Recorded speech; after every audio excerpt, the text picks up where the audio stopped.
tal? Bienvenidos. Yo soy Jacqueline Munguía y me acompaña aquí mi compañera Jacibe Jiménez. Nosotros somos fundadoras de Utsadia y este es el podcast de Utsadia, Utsadia Talks. El día de hoy queremos abordar un tema que ha sido muy difícil, bastante polémico, pero sobre todo muy difícil, que fue el caso de Michoacán, donde un alumno pues tuvo por ahí un tema complicado y con una maestra y no queremos dar más detalles porque es algo que todos ya sabemos y es algo que ya está en todos los noticieros y no queremos revictimizar esta situación, ¿no? Entonces lo que queremos es justamente verlo desde el lado de la educación, de la crianza, ver qué podemos aprender de esto, qué podemos mejorar más adelante partiendo de esta situación y sobre todo aprovechar que tenemos aquí a Jacibe, que justo ella es maestra en una escuela, es especialista en inclusión y en temas de neurociencias y educación, ¿no? Entonces, Jacibe, nos gustaría pues aprovechar que te tenemos aquí y poder empezar con una pregunta que creo que es fundamental,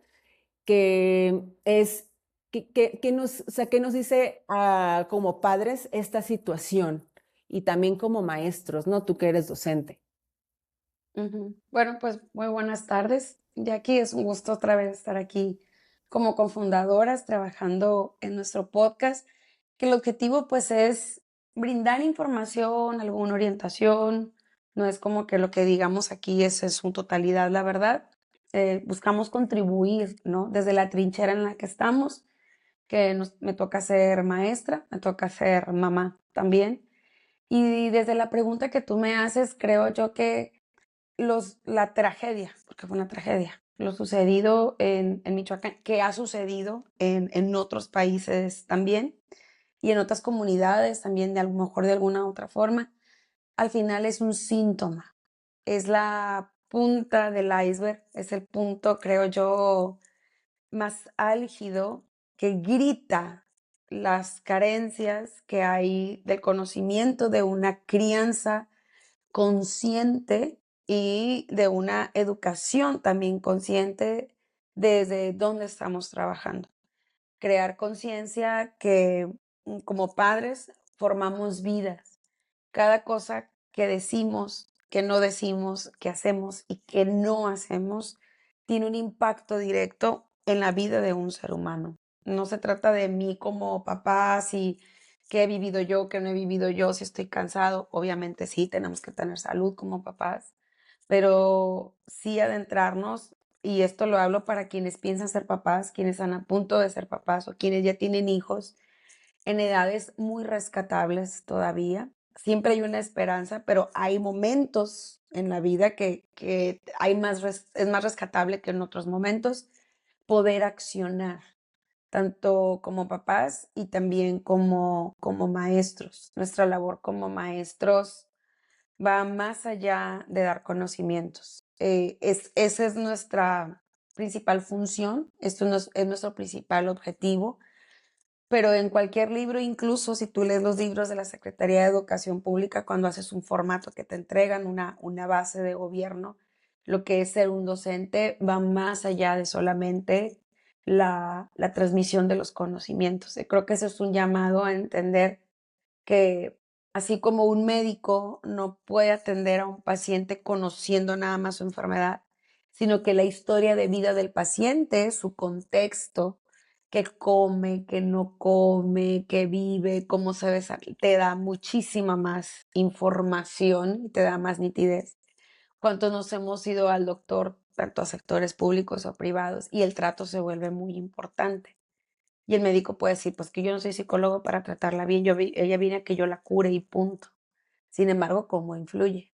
Entonces, exactamente lo mismo es nuestra profesión, ¿no? La profesión de docente trastoca muchas fibras, tenemos un poder de trastocar emociones, de ser un refugio. Y creo que este mm, síntoma o punto, lo que le decía yo, punto álgido de ver la necesidad que hay en las escuelas y en la crianza son los sucesos. Y sobre todo es crear conciencia, lejos de como pelear y a quién le echamos la culpa. No son culpas, ver todos los esquemas de la responsiva que tiene todo el sistema que hace que una vida se produzca, no una vida biológicamente hablando, sino la vida de forma integral, ¿no? Es la oportunidad, no debería ser la oportunidad, no debería ser así, debía haber sido antes, pero pues a partir de la tragedia, la verdad, porque es la realidad, poder hacer una reflexión como sociedad. Pero aquí, para eso estamos aquí. ¿Desde dónde voy a reflexionar? ¿Desde lo Claro. jurídico, desde lo emocional, desde mi trinchera como mamá o desde lo que decíamos de que lo juzguen como adultos? O sea, ¿desde dónde vamos a reflexionar? Creo que es lo que nos trae aquí el día de hoy. Sí, totalmente. Y creo que, o sea, justo nosotros no queremos ni diagnosticar ni decir cómo se hubiera Ujú. prevenido, qué hubiera pasado, porque es una situación muchísimo más compleja de lo que podemos en este momento tal vez como imaginar o pensar, porque son demasiadas aristas, son demasiados contextos, demasiadas personas involucradas, o sea, la creencia de una persona implica tantísimas cosas, no solamente es responsabilidad del padre, no solamente es responsabilidad del maestro, no es responsabilidad solamente de las autoridades, hay tantísimas figuras involucradas en esto que sería imposible diagnosticar una responsiva en este momento, ¿no? Entonces, justo lo que nosotros buscamos es poder reflexionar a partir del hecho de esta tragedia y podernos hacer las preguntas correctas para prevenirlo en nosotros mismos, en nuestro contexto mismo y desde nuestro alcance, ¿no? Realmente no es algo que creemos que se puede solucionar de la noche a la mañana, por supuesto que no, pero los invitamos a reflexionar junto con nosotras, con estas preguntas que nos hicimos y que ahorita queremos justamente compartir con ustedes, ¿no? Bueno, Ujú. la primera pregunta, Has, que creo que por aquí podemos empezar es, ¿qué es lo primero que tendríamos que preguntarnos nosotros como adultos de esta situación? Yo creo que lo primero que nos tenemos que preguntar es qué sucedió en la infancia. O sea, qué sucedió en los primeros años de vida, ¿no? Eh, Nosotros no vemos el mundo como somos, no vemos el mundo como es, vemos el mundo como somos. Desde las teorías de Winnicott es el autoconcepto que nosotros tenemos, cómo nosotros vemos la vida. La amígdala, hablando de neurociencias, que es una almendrita que está al centro de nuestro cerebro y hace todo el registro social y emocional hacen nuestros primeros registros de cómo interpretamos la vida. Se da desde el envoltorio materno hasta alrededor de los primeros años de vida, 6 años de edad, vamos a decirlo así. Ahí conformamos, desde ahí interpretamos nuestro mundo. ¿Qué nos altera? ¿Qué nos da miedo? ¿Qué no nos da miedo? ¿Qué nos agrada? El autoconcepto. ¿Qué le estoy dando a mis hijos? ¿Qué le estoy diciendo a mis hijos? ¿Qué palabras estoy mencionando? ¿Cuál es mi actitud? En la amígdala se registran todas las emociones, pero sobre todo las del miedo, las que nos mantienen en esa alerta. Entonces imagínate que desde que estás muy bebé, ay, este chamaco tan latoso, es que es bien batalloso, o a lo mejor no le dedico el tiempo necesario. Lo baño, lo cambio, le doy de comer, lo mantengo, lo llevo de vacaciones, lo llevo a la escuela, lo atiendo, pero la parte de la calidez, la parte de la afectividad, del verle a los ojos, la parte que siempre es muy importante, la validación de las emociones. A veces pensamos que es suficiente con saber si estoy triste o estoy alegre porque se ha trabajado mucho en las escuelas la parte socioemocional y que el niño distinga cómo se siente, pero hasta ahí llega como un conocimiento, como algo que no estoy diciendo que es malo, es el inicio, ¿no? Que el niño pueda distinguir si está enojado, si está triste, y los niños lo logran, pero ¿qué haces después de eso, no? O qué se hace con esa identificación de la emoción. Creo que lo que primero que nos tenemos que preguntar es ¿qué estoy haciendo yo como papá? O incluso preguntarme, ¿qué carencias tengo como humano y que no le estoy entregando a mi hijo? Hacer conciencia de que de mi vida no soy consciente, porque todo el mundo nos dice, nadie nace sabiendo ser padres, muy cierto, nadie sabemos siendo padres, los vas a traumar, sí, porque el nacimiento mismo es un trauma. No hay algo del que no te puedes librar del trauma. El nacimiento mismo es un trauma. ¿Qué tengo que buscar? Pues que mi hijo crezca lo menos traumado posible. Y la forma es hacer consciente de mis creencias, mis consideraciones, lo que yo pienso, lo que yo creo. Es que a mí me pegaron y nada me pasó. Andar llorando. Entonces, o sea, ¿qué estoy haciendo con ese pequeño? Y a veces pensamos que, pues es que está chiquito, no sabe, precisamente por eso, porque no sabe, le tienes que enseñar. Y pensamos que la educación emocional o la rigidez o lo duro empieza ya que son adolescentes. O sea, los límites, es que está chiquito, no sabe. Ponle límites ya que esté viejo y para que sepa, no. Tanto la disciplina como los límites, como el amor incondicional, la ternura, el afecto, se da en los primeros años de vida. Entonces, creo que yo la pregunta, si yo tengo un hijo adolescente, ¿qué le di en los primeros años de vida? ¿Qué le pude dar y qué no le pude dar? Hacer conscientes desde nosotros mismos, si voy a ser papá, ¿qué le quiero dar? ¿Lo tengo consciente qué es lo que le voy a dar? No solamente los cuidados de alimentación, ¿no? Los cuidados básicos, sino emocionalmente qué estoy cuidando. Y entran un montonal de cosas en todo esto, como dijiste tú, es extremadamente multifactorial, pero creo que es la pregunta que nos tenemos que lanzar como adultos, y nos la tenemos que lanzar como adultos en estas dos trincheras, porque fue lo que atacó docentes, como docentes. Voy a decir algo que en lo personal ahí me parece de las cosas más importantes, que el docente tiene que cobrar conciencia también. No estoy diciendo que el docente va a resolver el mundo. No estoy diciendo que el docente es el total responsable. No estoy diciendo que el docente es el que debe hacer esto, esto y esto. Hablo de una naturaleza que tiene la función que nosotros tenemos como maestros. La naturaleza de la función que tienes a tu cargo dentro de un espacio, están a tu cargo por 4 horas, 5 horas, vidas humanas que no están en cualquier momento de la vida, vidas humanas que están en su momento de formación, educación básica. El chico estaba en educación básica. Todavía mentalmente o emocionalmente es sumamente vulnerable. Desde que estamos en el envoltorio materno hasta que se consolida la personalidad, estamos en un estado muy vulnerable. A lo que quiero llegar es que la naturaleza del docente tiene un poder. Sus palabras, sus acciones tienen un poder. Está el doctor Boris Cyrulnik, tiene un libro que se llama Los patitos feos y habla de la resiliencia en los niños, en menores. Y uno de los fragmentos que yo leía del libro decía que la resiliencia se logra cuando tú tienes recursos internos. Salir adelante de la adversidad, de la tristeza, de las situaciones, de lo que te esté sucediendo, lo logras cuando se te entregaron recursos internos.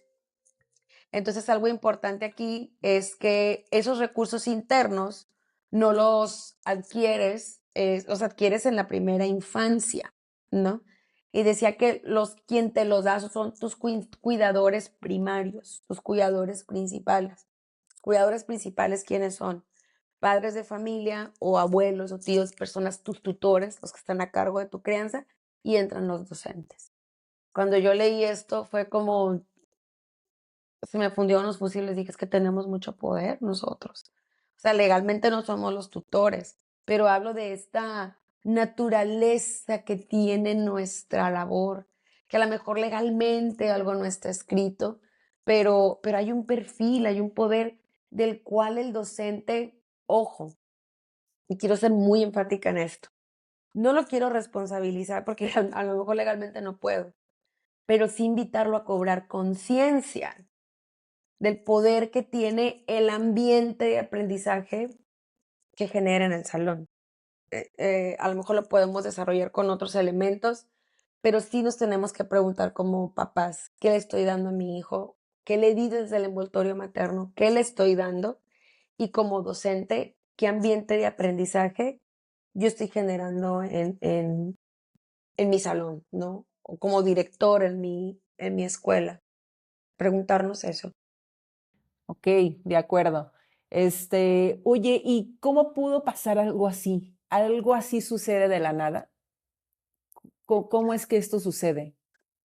No, tiene, como lo dije ahorita, el trasfondo es familiar, en mucho, principalmente es familiar, porque hay personas que viven en contextos muy complicados, muy, muy complicados, y lo que decía ahorita de la resiliencia, y logran salir adelante, pero fue porque se les dieron recursos. Entonces, de entrada, principalmente es familiar. Lo segundo es, obviamente, es social. Un ejemplo, o sea, en Estados Unidos se dan estas situaciones, en el país vecino, se dan mucho, pero es un país donde las familias tienen acceso muchísimo más fácil que nosotros a las armas. Legalmente tienen derecho, si tienes la capacidad adquisitiva y si tienes ciertos permisos, es muy fácil que en las casas haya armas. Está mucho más normalizado que con nosotros. Legalmente nosotros es difícil que haya aportación de armas. Por lo general, no digo que en todos los casos, porque hay aportación de armas, obviamente, por cacería, si el papá es militar o está en una corporación. Pero aún así, ¿qué hace un menor de edad teniendo acceso?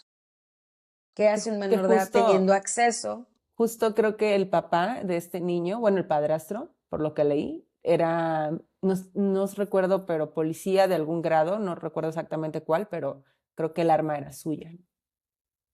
Ujú. Sí, pero entonces, ¿qué hace un chico teniendo acceso?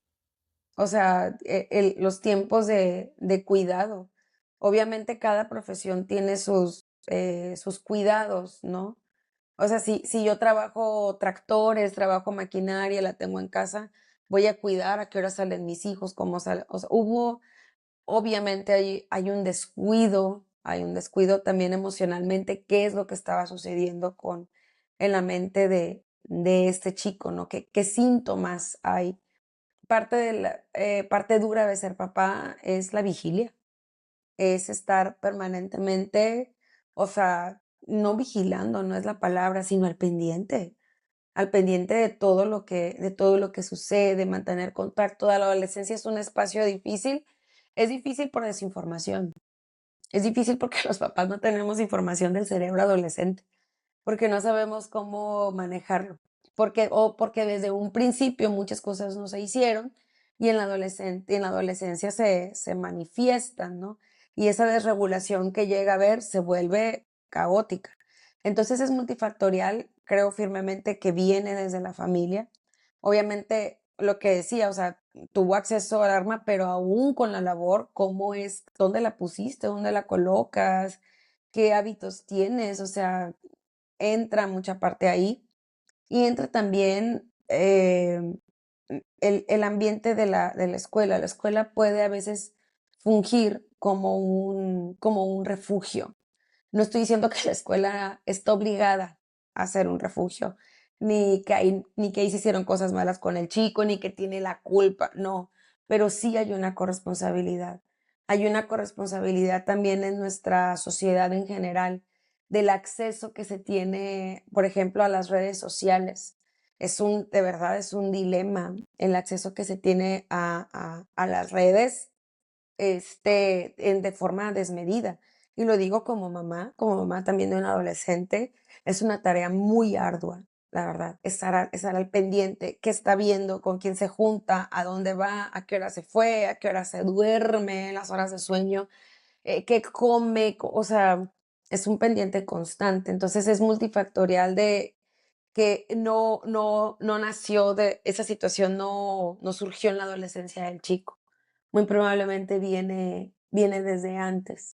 Entonces, y es a lo mejor algo que, pues, también la escuela no lo vio con tiempo, o no hubo una atención a tiempo, que a veces para las escuelas es difícil, porque la escuela le habla al papá, le llama la atención al papá, le avisa al papá, le dice el papá, y no hay una acción como tal, y la escuela legalmente no puede como negar, por ejemplo, el hacer restricciones, hacer acuerdos con los padres, se hace, pero llega a ser muy complicado. Entonces es crianza, es el ambiente de la escuela, los ambientes de aprendizaje de la escuela, los ambientes que como docentes generamos, porque a veces creo que yo que los docentes no tenemos conciencia del poder que tienen los ambientes que nosotros generamos. Mis creencias como maestro, mis consideraciones y mis certezas son las que crean el ambiente. El concepto de justicia que yo tengo, lo transmito. El concepto de igualdad, el concepto de la meritocracia, ¿quién merece qué? Yo lo creo en mis alumnos. Y es un ambiente que no, es algo que no se palpa, es algo que no se toca, es algo que, de hecho, en DUA lo conocemos como líneas invisibles de poder, ¿no? Esas líneas invisibles de poder donde se reconoce siempre, no al que se esfuerza, se le reconoce al que llega primero y al que llega con mucho y al que llega bien. No se reconoce el esfuerzo, no se reconoce la parte emocional. El chico no causa problemas, no grita, no pelea con los demás. Pues hay mucho que hacer. Tenemos 45 alumnos por grado. ¿De quién es ese problema? ¿Quién lo genera? Perdón, Secretaría de Educación Pública, gobierno, donde tiene escuelas súper saturadas, de donde el docente va a lograr verlos a todos y atenderlos a todos. O sea, el docente sí, a lo mejor en algunos casos dimensiona y dice, es que de lo responsivo del poder que tiene, pero ¿cómo alcanza a todos los alumnos? Más en secundaria, que son muchos maestros, que hay movimiento. Eso viene de maestros, no vienen a secundaria, no podemos responsabilizarlos de secundaria. También van de todos los grados, pero es multifactorial. Vivimos en un estado de violencia. Michoacán es un estado altísimamente azotado por la violencia del crimen organizado. El estado donde yo vivo, vivimos en guerra por el crimen organizado. Entonces también ahí influye, ¿no? Influye la crianza, influye la escuela, influye la parte social, sí, las redes sociales, pero la naturaleza.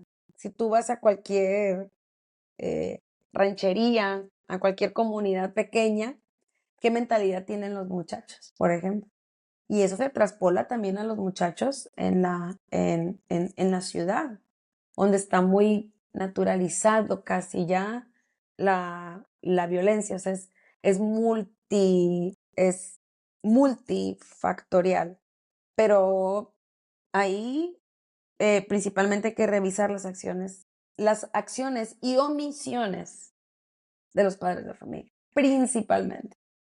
Oye, y en temas en cuanto a los docentes, porque, o sea, esa tragedia, o sea, al final, pues alcanza a dos docentes. O sea, al final este alumno acaba con la vida de estas dos maestras y creo que un punto muy importante y muy difícil también es cómo darnos cuenta, cómo prevenir, cómo empezar a detectar alertas, conductas que se tienen que a lo mejor tanto hablar con los padres de familia como tú mencionabas, pero a lo mejor también prevenir ya en temas de seguridad, tanto, no sé, a nivel gobierno o a nivel apoyo en temas de seguridad en la escuela, porque por ejemplo este niño por lo que leí ahí en diferentes notas ahí periodísticas, se hacía llamar a sí mismo incel, que este es un movimiento que está surgiendo como mucho. No sé si por ahí, tú has visto hay una serie que se llama Adolescencia, Ujú. está creo que en Netflix, y justo también abordan ese tema, ¿no? Entonces, lo que a mí me llama mucho la atención es que el niño también se hacía llamar y se identificaba a sí mismo como incel. Entonces tenían como tienen como este celibato involuntario, que es algo que les aqueja mucho, les duele mucho y les enoja mucho, y tienen como que este enojo hacia las mujeres, etcétera. No quiero decir que tenga que ver directamente con las maestras, la verdad es que no tengo ni la menor idea ni quiero hacer ninguna alusión. Sin embargo, creo que es algo que está ahorita generando como mucho movimiento en los adolescentes, y que no sé si tal vez pudiéramos detectar situaciones, conductas desde la escuela, como para prevenir en caso de que un alumno esté teniendo como ciertos comportamientos en los cuales pues, sí hay que involucrar a los padres de familia, pero también a lo mejor crear como algún protocolo en las escuelas sobre cómo prevenir este tipo de situaciones, ¿no? Porque Sí, pues de mucha, hecho ajá. mucha gente culpaba que cómo es posible que no hayan revisado la escuela, pero pues dices, o sea, también te estás culpando a la escuela de no haber revisado cuando es un problema mucho más complejo, ¿no? Exactamente. O sea, la escuela no se supone que tenga que ser un centro o sea, no es un antro para que estén revisando si meten armas o si meten drogas o no. Por la situación, pues ya hay que hacerlo, ¿no? Pero qué fácil juzgar a la escuela y por qué no atacas al sistema. Al final es el sistema el mucho el responsable, como que chicos tienen acceso a las drogas, a las armas, por un sistema extremadamente corrompido que tenemos, para empezar desde ahí. Y sobre todo, es que los protocolos ya están los protocolos del PENSE, están los protocolos de sana convivencia, están los protocolos de escuela segura, o sea, hay cantidad de protocolos que vienen desde la federación y luego se adaptan al estado, incluso el estado los da y tú como escuela tienes la autonomía, se conoce, para adaptar las situaciones, por ejemplo, calificar las acciones como delicadas, graves, gravísimas, qué acciones metes en acciones gravísimas, por ejemplo, ¿no? Un alumno que incurre en inasistencia 4 o 5 veces en el mes se puede calificar como una acción gravísima, un alumno que agrede al otro, un alumno que está agrediendo verbalmente, poniendo sobrenombres a sus compañeros, se puede catalogar como una acción grave. O sea, esos protocolos ya están. Y aquí hay un dilema bien fuerte para los docentes porque cada caso es particular. Está como el caso del otro docente que en una situación de emergencia de la vida del alumno aplicó el protocolo tal cual y resulta que el chico muere, ¿no? Entonces el docente tiene un proceso legal complicado porque él atendió el protocolo, pero se enjuicia por la responsiva de la muerte de la muerte del menor. Entonces, los protocolos para atender ya están. No estamos diciendo, ningún protocolo se vuelve totalmente infalible. Si entra a la mano la sabiduría humana o la emergencia humana. Pero esos protocolos ya están dados, como te digo, desde la federación, del estado y cada comunidad o cada centro escolar tiene la autonomía de decir esto es grave o es gravísimo, obviamente bajo leyes internacionales, etcétera, pero aquí sobre todo creo yo que tiene que haber en la identificación de tener espacios y momentos para ver a los alumnos. De hecho, debes de voltear a ver a tus alumnos desde qué les interesa para poder trabajar con ellos. Y es una cultura que apenas está abriendo camino. Necesitas ver al alumno qué le interesa, qué le motiva, cuál es su contexto, qué hay en él para saber cómo es la mejor manera de enseñarle. Y estamos todavía en capacitación con los docentes, cómo esto a la, nutre la enseñanza y el aprendizaje, la diversidad, la inclusión, etcétera. Pero en la inclusión, en la atención a la diversidad, entran también los chicos con situaciones que los colocan en vulnerabilidad. Creo yo que principalmente es la observación, pero insisto una y otra vez, una observación que observe con nitidez, porque a veces observamos y lo que vemos es un chamaco grosero, irresponsable, pobrecito, su mamá no la atiende, quién sabe qué vaya a ser de él. Ay, este niño es bien raro, viste raro y se viste de esa manera y tiene un actuar diferente, pero no causa problemas. Y toma, resulta que tiene una situación, ¿no? O sea, es estar al pendiente. A lo mejor el docente puede pensar, son un montón de alumnos, o sea, yo no soy el papá de ellos, o sea, yo no tengo por qué estar viendo todas esas cosas, pero sí, es que sí nos toca.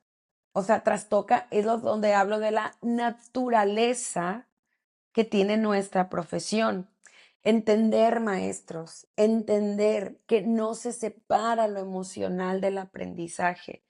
Hay muchos avances en la ciencia que nos dice que lo emocional, la emoción matiza el cerebro para aprender.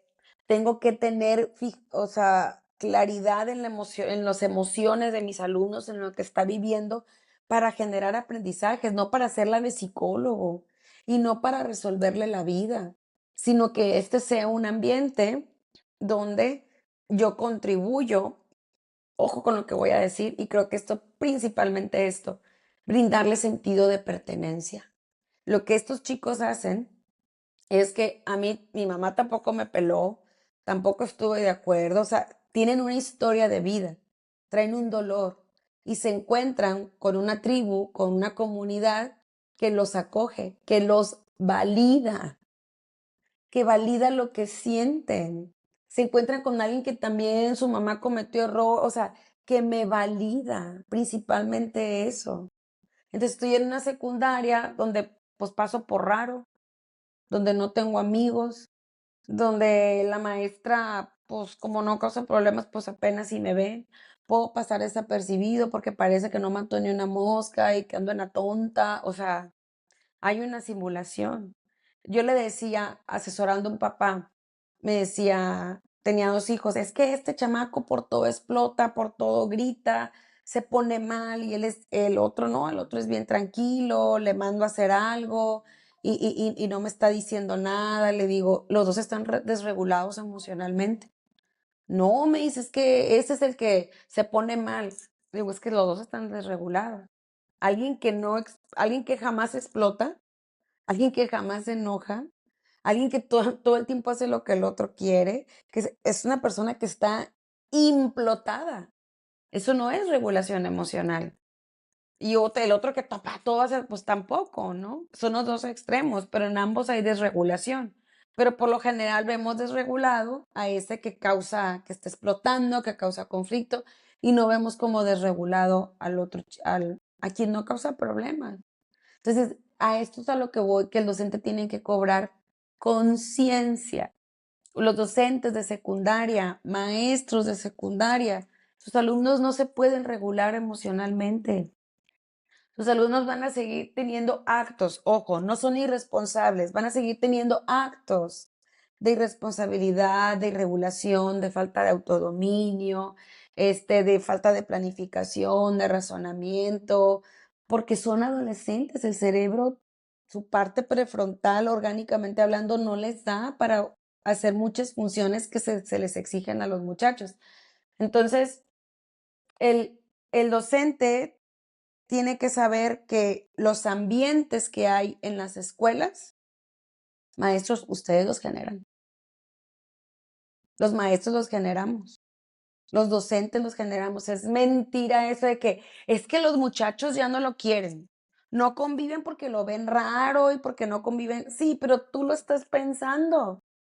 Si tú lo estás pensando y tú lo interiorizas y tú lo interpretas de esa manera y tú le colocas esa etiqueta, aunque no digas nada, ahí es donde hablo de las líneas invisibles de poder que hay en las aulas. Docente, tú generas el ambiente de aprendizaje, tú generas desde dirección, desde lo que nosotros somos, generamos esos ambientes de convivencia, esas líneas invisibles de poder, de qué es visto, qué no es visto, qué es valorado, qué no es valorado. Y desde ahí, los alumnos toman o no un sentido de pertenencia. Algo que, y es un tema larguísimo de exponer, de hecho parte lo vemos en algunos de nuestros cursos, el sentido de pertenencia. Una de las principales preocupaciones que debe tener, o en lo que se debe, o en lo que debe de enfocar los programas del PENSE, que es todo lo socioemocional, que lo que se tiene que enfocar el docente en los programas de todos los socioemocionales, en brindarles sentido de pertenencia a los muchachos. ¿Qué es el sentido de pertenencia? ¿Cómo desde la escuela yo lo genero? Eso rescata mucho, mucho. Y creo que el docente no es algo que esté en nuestros libros, no es algo que se mencione mucho como docentes. brindarles a los muchachos sentido de pertenencia. ¿Cómo lo hago? Es muy largo de analizar, pero una de ellas es voltearlos a ver sin el sesgo de lo que yo pienso que debería de ser y no hacer un adolescente, porque no conozco su historia de vida. Entonces los chicos estos, como estos que me mencionas, tienen sentido, ahí encuentran un sentido de pertenencia. Oye, en la casa me ven raro, en la casa soy el batalloso, soy el que, complicado, dijeran desde la familia peluche, es que porque no eres una niña normal, Vivi. Lo viven un montón de muchachos. Parece chiste, pero es tan certero lo que decía este hombre en ese programa cómico. Suceden, así se sienten los muchachos. Y encuentran un lugar de alguien que a lo mejor, pues que les da sentido de pertenencia, que los valida. La escuela trabaja con la emoción, pero no valida la emoción. Oye, y hablando de la regulación emocional en estos alumnos, ¿cómo aplica la regulación emocional también en las escuelas, ¿no? O sea, con los maestros y con los alumnos, pero no solamente a nivel secundaria. Creo que este chico estaba en preparatoria ya, entonces no sé si cambia mucho o dista mucho desde secundaria a preparatoria, porque creo que por lo que entiendo se considera educación básica hasta secundaria y no sé Ujú. qué tanta diferencia exista en temas de regulación emocional desde temas ya de cerebrales, a nivel preparatoria. Si cambia mucho, la formación ya está dada, no hay mucho que hacer o sí se puede hacer mucho. Entender qué tanto se puede hacer desde regulación emocional ya a nivel preparatoria, ¿no? Todavía se puede hacer muchísimo, por supuesto, todavía, porque algo que está sucediendo ahorita, voy a empezar desde el principio. La parte que nos ayuda a la regulación emocional, que es esta parte del cerebro, la parte prefrontal, orgánicamente hablando, termina su proceso madurativo entre los 25 y los 30 años de edad. Entonces, en ese proceso madurativo entra la historia de vida, entra el contexto, entra la escuela, entra lo que vengo mencionando anteriormente, los recursos que yo le fui dando. ¿Qué tal que yo tengo una mamá que se desregula? Que inmediatamente grita o inmediatamente llora o inmediatamente quítate de aquí, no me hables, estoy enojada contigo. A lo mejor, es que yo no lo golpeo, es que yo no le grito. Sí, pero te toca y te lo quitas así disimuladamente, o le volteas la cara, o le haces menos caso cuando estás molesta que cuando no estás molesta. Es desregulación. Yo no soy la calma de mi hijo. Las personas aprendemos a regularnos no conforme vamos madurando, aprendemos a regularnos con las herramientas que nos da el contexto. Y la primera persona que da esa herramienta es mamá, por lo general. Tenemos mucho poder las mamás, mucho. Por lo general es mamá, son los cuidadores, mamá, cuidadores principales, mamá, papá. ¿Quién dije que entraban como cuidadores principales? Comprobado científicamente, somos los docentes. Nosotros entregamos herramientas. Entonces, puede llegar, ¿cuánta gente no hay que llega a una edad madurativa orgánicamente hablando? Y dices tú, pues sigue igual de histérico, o sigue igual de berrinchudo. Dijera mi madre, se pudrieron verdes. ¿Cuánta gente no hay que sucede eso? Pero es porque el contexto nunca se los brindó, para empezar. Entonces, todavía en media superior, o les decía yo hace poco que fui a una universidad a capacitar al cuerpo académico, sí, les llegaron muchachos adultos legalmente, pero orgánicamente todavía no se completa. Súmale que son chicos que se desvelan. Súmale que son chicos que comen harinas, altas dosis de azúcar y su exterior, su contexto, no les dio herramientas para poderse regular. Entonces, todavía en preparatoria son chicos adolescentes. Si tenía 15 años, estaba en primero de prepa. Los muchachos empiezan a cobrar cierto nivel de maduración un poquito más. Por allá en tercero de prepa, ya casi para pasar, cuando toman la decisión de la universidad, ya empiezan a cambiar las situaciones. Pero ahorita súmale también que se la pasan en redes sociales, videojuegos, no hay esparcimiento, no hay, cada vez el cerebro es más inmaduro. Cada vez esas herramientas de madurez, de regulación llegan más tarde por el daño que hace la, la, los dispositivos electrónicos. Cada vez tenemos más papás que trabajan todo el santo día. Entonces, sí cambia un poco porque a los 15 años es la consolidación de la personalidad. Ya mi temperamento, con mi carácter, con todo lo que recibí, se consolida mi personalidad. ¿Es irrescatable? No, no es que sea irrescatable, pero sí se complica un poquito más. Entre más grande se complica más, porque ya trae lo que mencioné anteriormente, una historia de vida que condicionó su cerebro. El envoltorio materno hasta los 6 años condiciona el cerebro exageradamente. Veía la entrevista con un psicólogo que trabaja en todo lo que es los tutelares de menores y explicaba él, tiene más esperanza una persona que sus primeros 2 años de vida recibió afecto, amor y cuidados y que después de esos 2 años vivió en entornos violentos.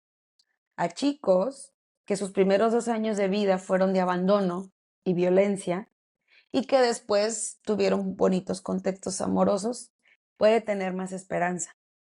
El que sus primeros 2 años fueron de mucho amor, ¿no? Entonces, ahí es donde radica la importancia, por eso hablaba, viene desde casa, viene desde los papás, pero no vamos a deslindar de responsabilidad a la escuela, al contexto, a la sociedad, a nuestro sistema que nos tiene sumergidos en la violencia, ¿no? En la desregulación para los muchachos. O sea, cómo puede haber acceso a drogas tan fácilmente en una secundaria, ¿no? Entonces, aquí a nivel cerebral, sí todavía es muy rescatable, pero sí hay muchos procesos ya consolidados. Entonces, ahí es muy duro porque ya está la personalidad consolidada, pero todavía el cerebro tiene muchos elementos en el que no mide el peligro, no razona, ¿no? No razona hacia lo que va a hacer. Está dirigido nada más por lo que siente, que no explota es otra cosa, pero hay una revolución adentro que no se regula. No sé si Sí. logré explicarme a nivel Sí, sí, cerebral. sí. Y hablando, por ejemplo, en cuanto a señales de alerta, ¿qué tipo de señales podríamos estar identificando tanto en casa como en la escuela en conducta de estos chicos como para poder anticiparnos, ¿no? Mucho es el ocultamiento del cuerpo. Hay que tener cuidado. No sé, y sucede en todos los adolescentes, en tiempo de calor andan en chamarra y en tiempo de frío quieren andar con camisa de resaque, o sea, todo lo contrario. Pero si nunca puedes ver el cuerpo de tu hijo completo, a lo mejor llega una edad en que no lo vas a ver totalmente desnudo, pero sí estar observando porque hay mucho chico que se autolacera. Ah, es que traigo la chamarra, no, o sea, es la primera señal. Cuando oculta, hay mucha ocultación de mis espacios, de mi cuarto. Y hay una línea muy delgada en esto, en respetar la intimidad de los chicos, pero también en tampoco te vas a encerrar y nadie va a saber de ti. O sea, no lo puedes permitir. Ahí es donde entran en casa los límites y las reglas, ¿no? O enseñarles a autorregularse. Otro de los indicadores es el aislamiento total, la indiferencia. En la adolescencia llega a ser complicado porque es como que te rechazo porque estás aquí, pero quiero que estés aquí. Ujú. Y ahí es donde entra la regulación del adulto. De que sí, o sea, me azotaste la puerta, me contestaste mal, me dijiste que ya no me quieres, vieja insoportable, ruca no sé qué, o sea, cuánta cosa te pueden decir los hijos, insultarse y ponerse groseros. Y no quiero que estés aquí, deja de verme, no te metas en mi vida. Sí, o sea, pero a la vez quieren que estés ahí y ahí es donde entra la regulación del adulto, ¿no? Pero la falta de convivencia, la falta de no poder estar a gusto en casa. Cuando un chico todo el tiempo quiere estar afuera, afuera, afuera, afuera, afuera, afuera y no quiere permanecer en casa. Me la quiero pasar en la casa. Sí, es parte de la adolescencia, pero que no pueda, que ni tú ayudándole pueda autorregularse, decir, que no tolere los límites y las reglas, también hay que revisar eso, ¿no? O sea, que se te va a revelar y pues una grosería, y te la va a hacer de pedo y va a renegar y te va a... Pero aunque tengas problemas, va a acatar las reglas o por lo menos algunas, pero que ninguna, o sea, que todo es un indicador.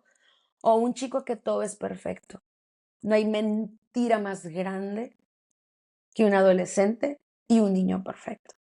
No reniega, es muy responsable, nunca se equivoca en la escuela, no me contesta mal, es muy bien portado, hace lo que yo le digo. Si a tal hora le digo que llegue, a tal hora llega, cumple con todo lo que se le pide, siempre es amable, visita a los abuelos. Mentira, no hay cosa más peligrosa que es.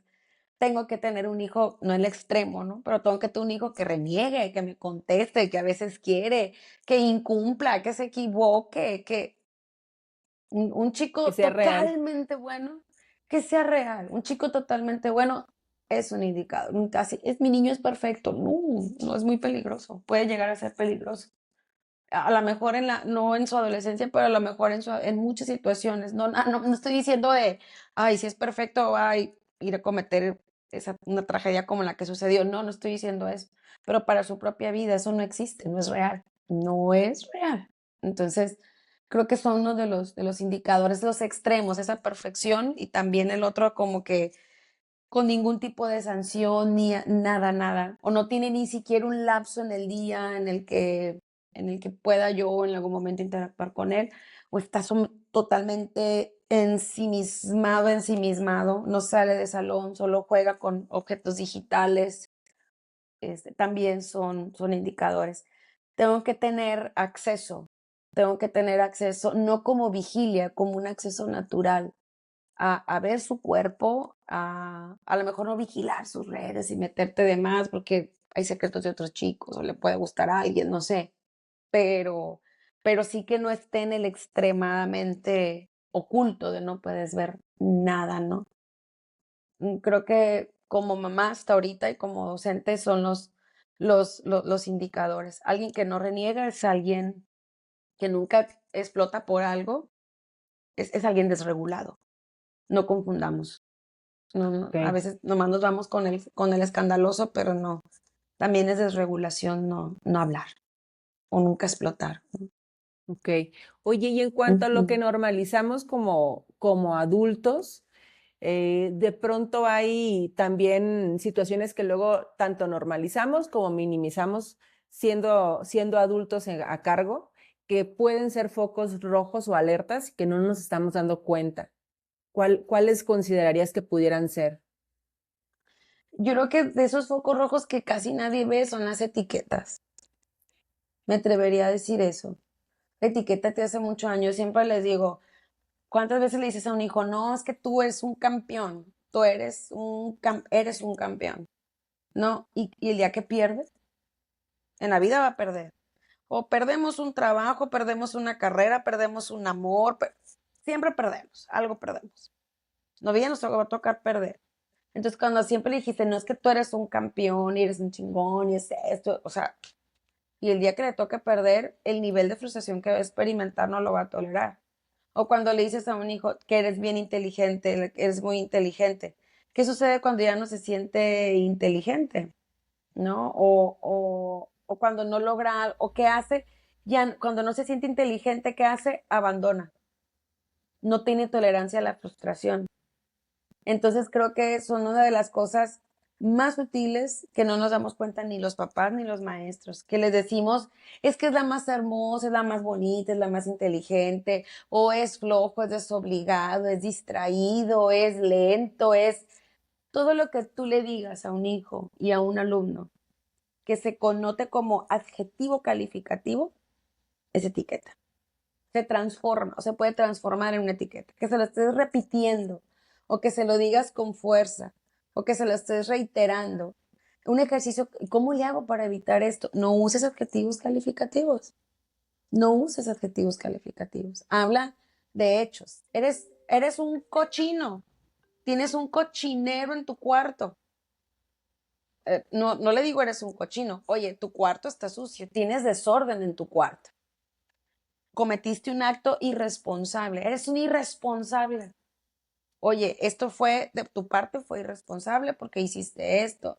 Nos vamos a los hechos, tanto los positivos como los negativos. Hablar de que, oye, es que te esfuerzas. Fíjate, tú hiciste el esfuerzo de hacer esto. La vez pasada sacaste 6, esta vez sacaste un 7. ¿Cómo te sientes con el esfuerzo logrado? ¿No? Hablar de esfuerzos, hablar de los procesos. Entonces, esto creo que ayuda mucho porque es de las cosas más silenciosas que hay en las familias y en las escuelas. Evitar la etiqueta, hablar de los hechos. Y sobre todo esas cosas así pequeñitas que nosotros podemos ver. La vida no es perfecta, no vamos a tener hijos perfectos, si no es que no nos vamos a equivocar como papás, si no es que algún trauma por ahí vamos a traer. Pero yo creo que esas cosas pequeñas en la cotidianidad, eso que en la cotidianidad nos molesta, pero aprendemos a vivir con esa molestia, siempre va a ser importante atenderlas, ¿no? Eso que todos los días mi hijo sale de mal humor, es un hábito que todos los días en casa nos peleamos a la hora de comer. Es que es parte de la dinámica familiar, no, ahí hay algo, hay que prestar, eso que nos molesta en el cotidiano, esos pequeños detallitos que no los veo, ahí hay que prestar atención. Nos formamos, de hecho acabo de dar un taller en mi escuela de eso, que nos formamos en lo cotidiano. Tiene un valor grandísimo. Ese amor que le das mm, el sábado, el día que te llegaron las calificaciones, porque estuvieron bien bonitas y fuiste muy amorosa.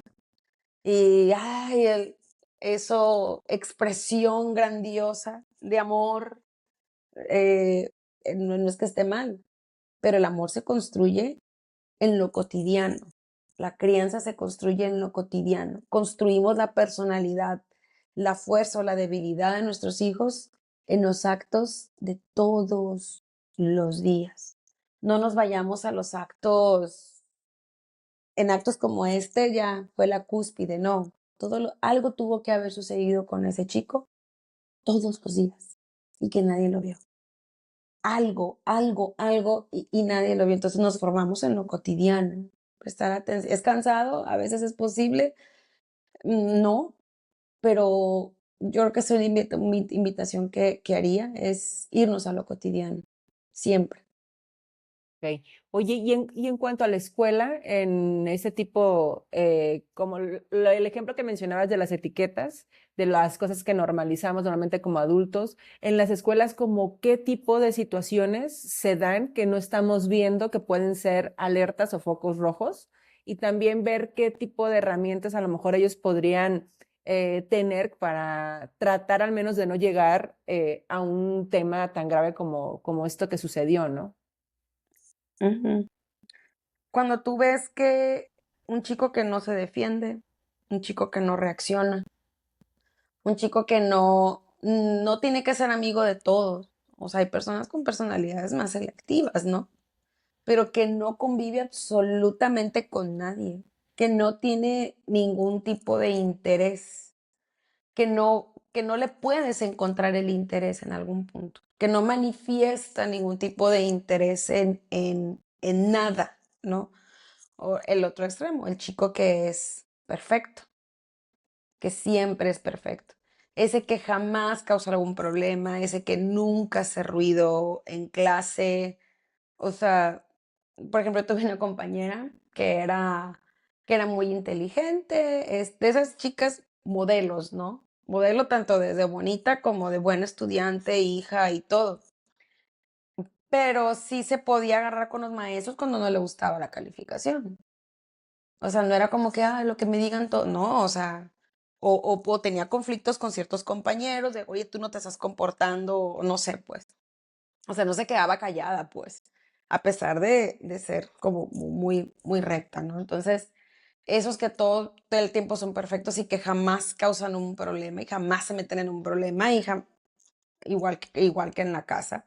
Es muy similar. Al final, el ambiente de la crianza y de las escuelas es tan similar. Por eso los docentes tenemos que tener muy en claro nuestras creencias, nuestras consideraciones y nuestras certezas, porque al final terminamos, está muy ligada, es una línea muy invisible que une cómo criamos a nuestros hijos con cómo tratamos a los muchachos, o lo que pensamos del otro y cómo lo tratamos, ¿no? Entonces creo que desde la escuela también están las etiquetas. El docente que un día hace bien las cosas, mira, hasta que por fin, ¿verdad que sí podías? Ya ves que sí puedes, pero ha de ser cuando tú quieras nada más. ¿Qué necesidad de que yo te tenga que reprobar para que reacciones? Hasta ves que vas a reprobar, hasta entonces haces las cosas. Y pensamos que los motivamos a los alumnos, cuando hacemos absolutamente todo lo contrario. Es un reclamo velado, ¿no? Que le estamos dando al menor porque no hizo las cosas cuando yo le dije, o como yo le dije que las hiciera, cuando le dije que las hiciera. Entonces, creo que dentro de la escuela es muy similar de lo que tenemos que tener cuidado, los cuidados que tenemos que tener en la casa, pero sobre todo vuelvo a repetir, los ambientes de aprendizaje que yo genero. Y cuando hablo de ambientes de aprendizaje es que no tengo que ser un payaso y que siempre esté divertido al salón. No, no, no, no, no, no. Simplemente cuando tomo en cuenta los intereses de los alumnos, sus motivaciones, qué es lo que le agrada. No tiene que ser en una participación en todos en público, no. A lo mejor participa, pero si voy y le pregunto nada más a él, puede ser que me conteste. O tener dinámicas donde los docentes los chicos pueden expresar lo que quieren saber. Simplemente una actividad que esté empatada, no con lo que el docente me quiere enseñar, sino que esté empatada con lo que a mí me interesa, genero sentido de pertenencia. Le abro un espacio al alumno para que se sienta parte del contexto, generar situaciones en donde es tomado en cuenta de la forma en la que él necesita ser tomado en cuenta o en los niveles que necesita ser tomado en cuenta. No por la insistencia, no desde el regaño. Y a veces es que ya hice de todo, yo los motivo y hago juegos, hago dinámicas, pero no quieren, los chamacos no quieren. Sí, pero son de las que a ellos les gusta. ¿Es del tema que a ellos les gusta? ¿Es de acuerdo a lo que a ellos les interesa? ¿O es lo que a ti, docente, se te facilita hacer? O la que tú crees que fue tu mejor idea, ¿no? Cuando tenemos que voltear a ver a los muchachos. Y también en la cotidianidad, cómo reacciona, esos chicos que interactúan con todos y que, uy, soy el payaso de todos, también está sufriendo. Y ese que no habla con nadie y que no interactúa absolutamente con nadie y que tampoco se defiende, también está sufriendo, ¿no? O que ni siquiera hace el esfuerzo. Hay gente que por lo menos hace un poquito el esfuerzo o nada más convive con uno de los chicos, por lo menos, pero alguien que no convive absolutamente nada con nadie, pero que no causa problema en el salón, ¿no? Entonces, desde ahí, yo me autonombro de cierta forma que me hace por ejemplo, a lo mejor en la escuela, simplemente un indicador, no me autonombro el no sé quién. Me pregunto yo, ¿alguno de los maestros preguntó, hijo, qué es eso? No, que yo me autonombro, ¿cómo me dijiste? Porque yo no tenía conocimiento de eso. Ay, no te escucho. Ay, perdón, me tenía el mute. Se autonombran incel. Son, Incel. no recuerdo si son unas siglas, pero son incels o incel. Ujú. Sí, entonces, si le dices incel, o sea, ¿algún docente le preguntó qué era o se puso a investigar qué era? Desde ahí, ¿no? Vuelvo a repetirlo, en lo cotidiano, volteamos a ver a los chicos que causan conflicto. Hay chicos que no causan conflicto. Hay que voltearlos a ver también. Oye, por ejemplo, en ese sentido, justo como, o sea, en la parte de denominarse como incels, algo curioso es que lo hacen normalmente en redes sociales, lo hacen normalmente en grupos tanto de Facebook como en otros foros digitales, donde encuentran justamente esta comunidad que tú mencionabas, que los valida, que los hace sentir que pertenecen. Entonces, pero justo esto se va dando a través de redes sociales y a lo mejor ahí luego los padres y también como los docentes no llegan a darse cuenta, pero los que sí se dan cuenta son sus mismos compañeros. Al final, hay el hecho de que compartan redes sociales, los compañeros empiezan a notar y empiezan a saber que ellos se autodenominan como, en este caso, incels, pero pueden ser de alguna otra manera, ¿no? Entonces, en ese caso, ¿qué papel juegan los compañeros? O sea, tanto con los padres de familia, que a lo mejor tendrían que haberlo comunicado, tanto con los docentes, o sea, cuál es el rol y qué también a lo mejor se puede utilizar o prevenir como para que ellos cuenten y poder prevenir la situación, ¿no? Sí, lo que dices es súper importante. Me tocó estar capacitando, cuando me tocó capacitar a estos de la universidad, me dice un maestro, es que los muchachos cuando llegan tomamos los acuerdos de aula y ellos deciden que el que llega tarde pues se les quitan puntos y las sanciones y todo eso, que es algo muy bueno. Me dice, pero pues ellos no están de, o sea, yo les digo, a ver, van a querer que tenga la misma calificación el que siempre llega tarde, a que tenga la misma calificación de ustedes. No, pues no, que no sé qué. O sea, ellos mismos ponen sus reglas porque pues el que cumplió, pues tiene sanción y el que no cumplió. Y le digo, sí, pero ¿dónde está la pedagogía de la, ¿cómo le llaman? La pedagogía de la compasión. Ahí es, ahí es donde hablo de los ambientes de aprendizaje. Ahí es donde hablo de que el docente forme el ambiente de aprendizaje. Yo como docente tengo el poder de enseñar a mis alumnos que somos una comunidad y que como comunidad nos vamos a proteger. Pero a veces el mismo docente forma ese ambiente de aprendizaje como el que, no, pues el que llegó primero fue el que ganó, en el sentido de justicia. ¿Qué es justicia? ¿Desde dónde estoy partiendo con la justicia? En mi salón. El docente a poco se va a lo no, no, el docente forma el concepto de justicia desde el concepto que él tiene de justicia, de lo que debe de ser. No sé si me estoy explicando. O sea, desde las ideas del docente se forma el ambiente, la idea colectiva de cómo vemos al otro. Entonces, si yo, como lo que mencionaban en la otra fase, si yo veo a este chico como, ay, este chamaco es medio raro, qué flojera con este chamaco, es así medio irresponsable, pues no hay problemas, pues ahí lo dejo. Esa misma actitud toma el grupo. Si yo veo a otro chico con lástima y pobrecito y lo ayudo, así mismo lo ven los otros. Habrá unos que los rechacen y otros que lo acojan. Si yo, o sea, el ambiente de aprendizaje lo genero yo, docente. Entonces, a lo que voy es que yo tengo que generar un ambiente comunitario.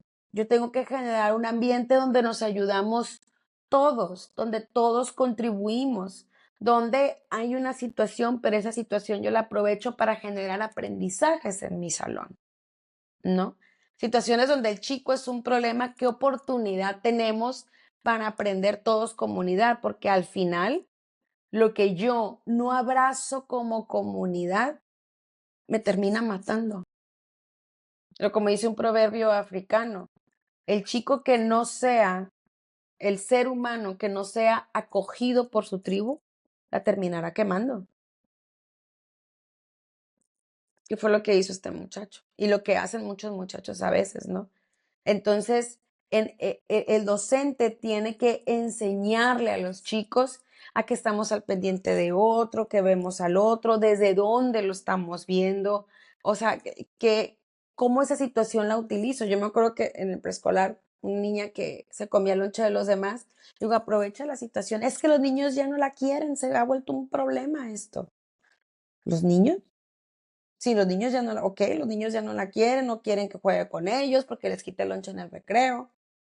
Pero y entonces, pero la docente ya estaba hasta aquí de la situación. Le digo, aprovecho. Entonces, ¿qué se hizo?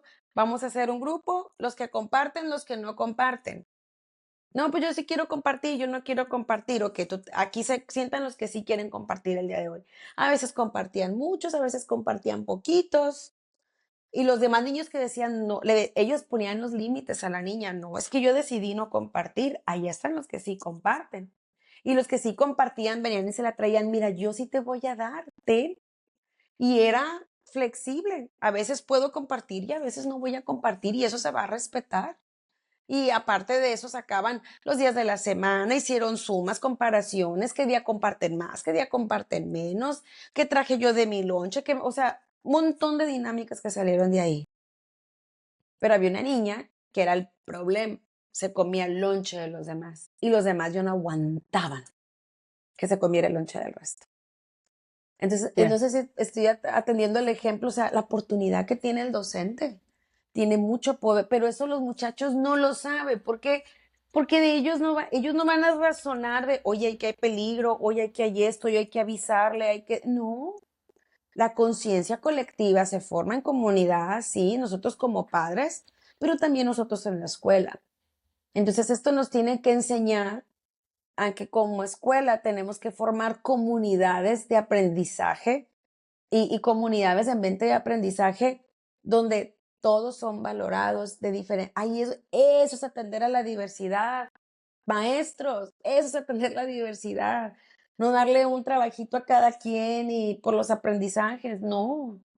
Atender la diversidad es trabajar con la teoría de con la pedagogía de la compasión, ¿no? Pero a veces también, como vuelvo a repetir, la etiqueta, ay, es raro, es lento, es burro, es batalloso, yo también lo veo así, aunque no lo diga, lo que yo pienso de él genera el ambiente de aprendizaje y se inserta en los alumnos también, aunque no lo veamos, sucede. Ahí tenemos nuestras líneas invisibles de poder. No sé si me Oye, expliqué. sí, perfecto. Oye, Jas, y justo de esto que mencionas, o sea, creo que va un poco relacionado con el tema principal de este capítulo, que es la regulación emocional, porque en el ejemplo que mencionabas ahorita de la maestra esta de que al final estaba ya molesta y harta de la situación, entonces generabas como este ambiente en tu aula con los demás niños. A lo Ujú. mejor también, o sea, justo ahí lo relaciono con algo que tú mencionabas hace rato, que se desregula, o sea, como que el hecho le afecta tanto a ella que como maestra o como docente te desregulas y eso hace que se desregule el grupo. Entonces, me gustaría que tal vez ya para cerrar nos pudieras compartir algunos así tips o herramientas o formas, recursos que pudieras compartirles a los maestros o a inclusive a los padres de regulación emocional para justamente tratar de que si están ellos regulados, pues de cierta manera puedan tanto acercarse mejor con los alumnos, con sus hijos y también regularlos, por ende, a ellos de una manera mejor, ¿no? Que les permita a ellos regularse, porque si ellos están regulados, pues es mucho mejor la comunicación que existe entre ellos y la forma en que se relacionan, ¿no? Sí, yo creo que lo primero es no tomarlo personal. Cuando un alumno te reta, es que o sea, mucho en secundarias, en los quintos, sextos grados, bueno, todavía a veces en el preescolar también, pero si te reta, saber que no es personal, no es contra ti, no eres el ombligo del mundo, no lo somos. O sea, no es contra nosotros, hay una historia de vida. Verlo como una identidad, hay una identidad en el chico. No es un ser humano atacándome a mí. No creo yo, la verdad, este muchacho, no puedo decir que las maestras eran unas divinas con él, porque no conocí la situación, pero tampoco incluso creo que haya querido matarlas directamente a ellas, es un síntoma.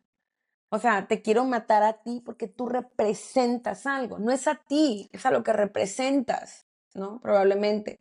Si se fue directo con ellas, a lo mejor había un enganche, había una historia, pero aunque hubieran tenido un engancho, una historia adversa como maestra y alumno, aún así no es contra ella, es contra lo que ella representa. ellas representaban como mujeres, la relación con mamá, o sea, es todo un embarañe, ¿no? Entonces, una de las cosas que como docentes o padres podemos hacer es que no es contra mí. Incluso cuando mi hijo me ataca a mí, hay algo que él tiene. Eso nos ayuda a poder, es que es bien grosero y te lastima. Me ha tocado vivirlo, que te mandan a la muy lejos y te dicen, te insultan y te sientes mal. Entonces, también tiene que ver, no tomármelo, personal, ¿no? Ni la acusación, ni el insulto, ni la aseveración que el chico está teniendo. Incluso aunque esté evidenciando y exponiendo una situación o un error que yo esté cometiendo como adulto, como maestra, como ser humano, el chico lo que quiere es descargarse. No tiene que ver contra mí. Esa es la primera parte que creo que nos puede ayudar como docentes. Y otra de las cosas es hacer conscientes de lo que yo pienso, de lo que a mí me molesta, de lo que a mí me desespera. Entonces, habemos docentes que somos más rígidos, otros más laxos, otros que pensamos que cómo tienen que ser las cosas y que los juzgamos desde el cómo debe de ser, los juzgamos a los demás. Ser conscientes de esa parte también, de lo que yo estoy pensando que debe de ser. Y sobre todo, para cerrar, creo que hay 4 pasos que ayudan mucho. Y uno es, siempre primero es validar la emoción. Así el chamaco se haya portado como se haya portado, o tenga un comportamiento totalmente aislado, ensimismado, sea la conducta del muchacho, la que sea, siempre valido primero cómo se siente.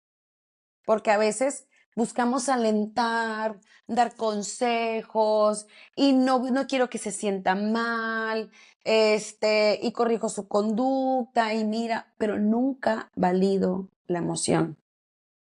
Te sientes solo, te sientes frustrado, te sientes perdido, te sientes exhausto, te sientes enojado, te sientes triste, te sientes asqueado. O sea, ¿cómo te sientes? ¿Todos saben cómo se sienten? No, hay unos que ni siquiera lo pueden identificar y expresar. Siempre, independientemente de la conducta, los chicos tienen que ser validados, los niños, desde chiquititos hasta si estamos todavía en educación básica, abarca hasta secundaria, pero yo creo que ahorita ya con los niveles de inmadurez deberían abarcar a medio superior, pero validar. Y esto implica tiempo, implica atención, no es cosa fácil para los docentes, pero yo más que gastar tiempo, yo lo vería como inversión en el tiempo, que a la larga tiene muchos beneficios. Lo primero siempre es valido la emoción.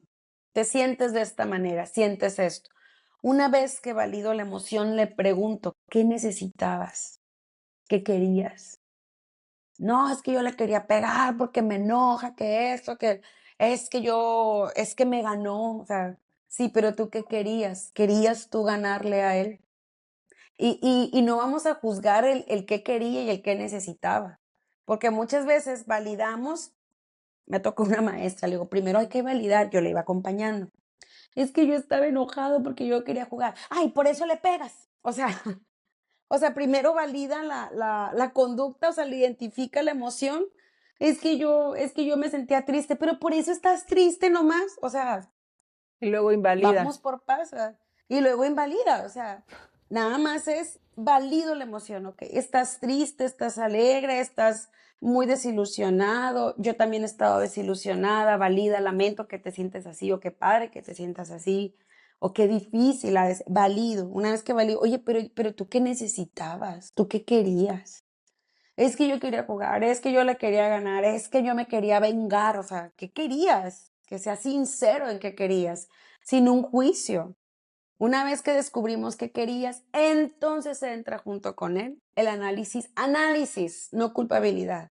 Análisis de la conducta para hacerle responsable, no culpable, responsable. Culpable es el chico con lo que sucedió, es culpable, sí, sí es culpable, pero a lo mejor va a sonar fuerte lo que digo, pero él no es el único culpable. Él no es el único, él es el culpable, pero responsables es la escuela, son los padres, principalmente los padres. Yo ahí voy a hacer una pausa, pero cuando un menor comete un acto de esos, deben de ser juzgados los padres también. Qué benditos hiciste. ¿Dónde estabas? ¿Dónde estabas, papá? O sea, ejecútate al papá. Ejecútate. Tiene que salir leyes que ejecuten a los padres de familia en menores de edad. El menor no lo hizo, no lo hizo él solo. O sea, y no hablo del acto físico, hablo de lo que lo llevó a hacer esa acción. De verdad, tiene que caer la ley sobre los padres para que los padres empiecen a cobrar conciencia de que ser papá no es cualquier cosa, no es cualquier cosa. Y a veces es más fácil lidiar con el dolor del acto de un hijo que lidiar con el dolor de que me equivoqué y reconocer en qué me equivoqué como papá. Claro. Entonces tienes que llevar al papá a eso, o sea, no puede ser enjuiciado un menor solamente él. Es culpable, sí, pero el responsable es el papá, porque es un menor es un menor de edad. Incluso un chamaco de 20 años todavía orgánicamente no le da, que legalmente a lo mejor ahí no se puede con los papás, pero si es menor de edad, sí tiene que ser esto. Entonces, saliendo de este paréntesis eufórico que tuve, es, este, primero valido la emoción, revisamos qué querías, qué necesitabas y luego hacemos el análisis. ¿Con esta conducta lograste lo que querías? ¿Crees que lo puedes? O sea, ¿crees que lo puedes? No, es que sí, le voy a volver a pegar porque si me vuelve a decir, pero probablemente vuelva a pasar lo mismo. ¿Qué solución debe haber otra manera? ¿Qué otra manera tú propondrías? Y me tocó con la maestra también de niño y dice, no, pues es que yo le voy a pedir las cosas. Y él, es que sí sabe lo que tiene que hacer. Es que sí sabe. Le pega porque, no, es porque es canijo, trae maldad, es que, sí, ustedes también saben lo que tienen, yo les digo siempre a los papás, ustedes también saben lo que tienen que hacer y lo hacen. ¿Cuántas veces no nos repetimos? Voy a ir y me voy a tranquilizar, no voy a pelear, no voy a decir nada porque no me corresponde y terminas diciendo y vomitando hasta lo que no debías haber dicho y dices de más. O cuántas veces lo contrario, no, pero le voy a ir y le voy a decir y voy a poner límites y voy a hablar y en el momento ya no te atreves a hacerlo. ¿Por qué? Porque no logramos la autorregulación. Y si un adulto no lo logra, ahora un chiquito o un chico de secundaria que no duerme bien y que traga azúcar todo el santo día y papitas y sabritas y pizza, aunque sabe lo que tiene que hacer, no lo hace porque no le da al cerebro orgánicamente hablando. Ahí es donde nosotros, adultos, padres de familia, docentes, ya que validé y ya que pudimos ver qué necesitaba, o le ayuda a encontrar qué necesitaba, qué quería, te querías vengar, querías sobresalir, querías jugar, querías expresar esto, querías sacar tu coraje. Analizamos la conducta, bueno, hiciste esto, en vez de decirle, es que siempre eres igual de violento, es que ¿por qué te pones así? Es que qué necesidad de golpear a la niña de esa manera, ¿crees tú que esa sea la manera? O sea, en vez de juzgarlo, hablamos de soluciones y de vías de resolución. Y entonces tomamos acuerdos. ¿Lo libro de la sanción? No, jamás.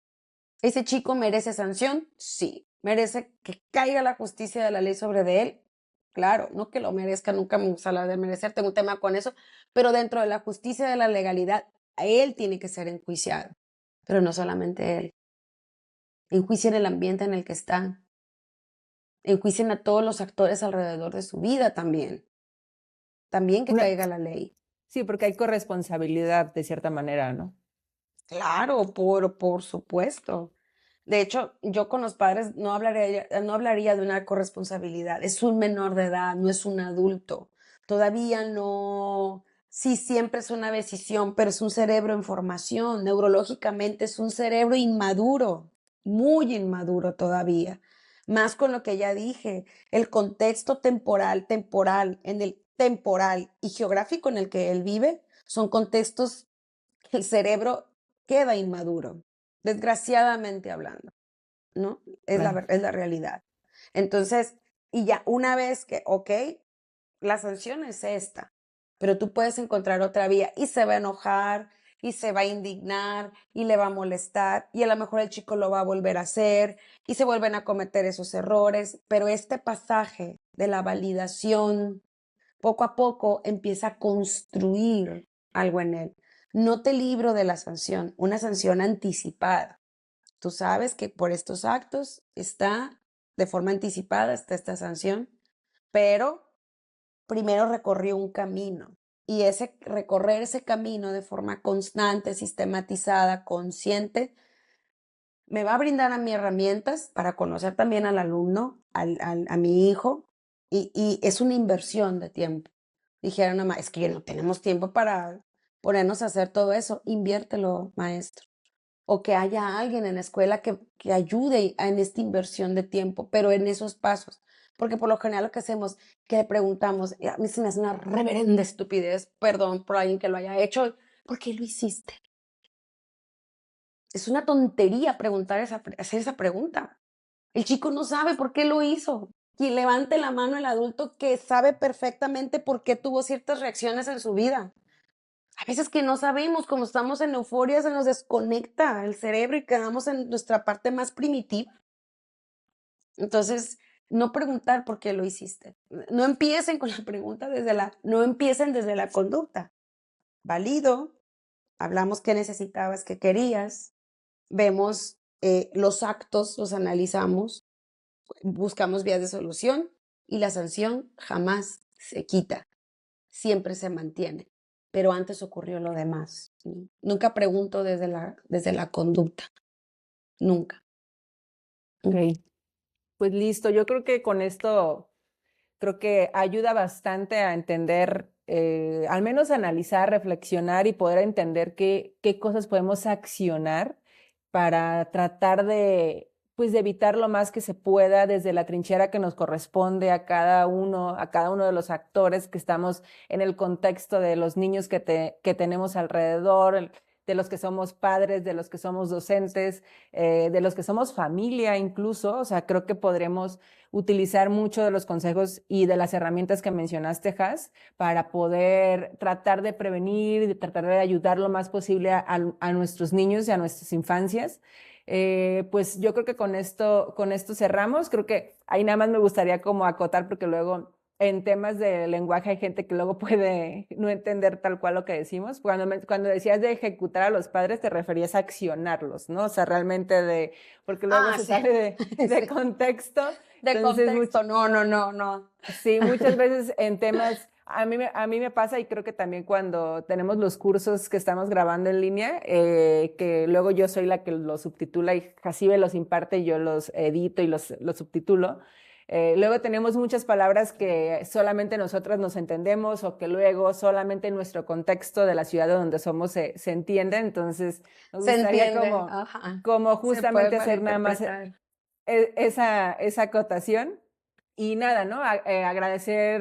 Agradecerte, Has, el tiempo y todo el conocimiento que nos compartes a través de este podcast, y agradecerle a la audiencia, a la gente que está por ahí poco a poco viendo nuestro contenido. Sabemos que vamos empezando, a veces este creo que es el cuarto capítulo apenas del podcast. Tratamos ahorita de hacer al menos uno cada mes. Vamos a tratar de hacer poco a poco más cada Un vez, poquito pero más. ahorita nos da para hacerlo uno cada mes. Estamos también por ahí trabajando en nuestros cursos. Ahorita tenemos 3 cursos en línea, hechos tal cual y creados y hechos y impartidos por Jacibe.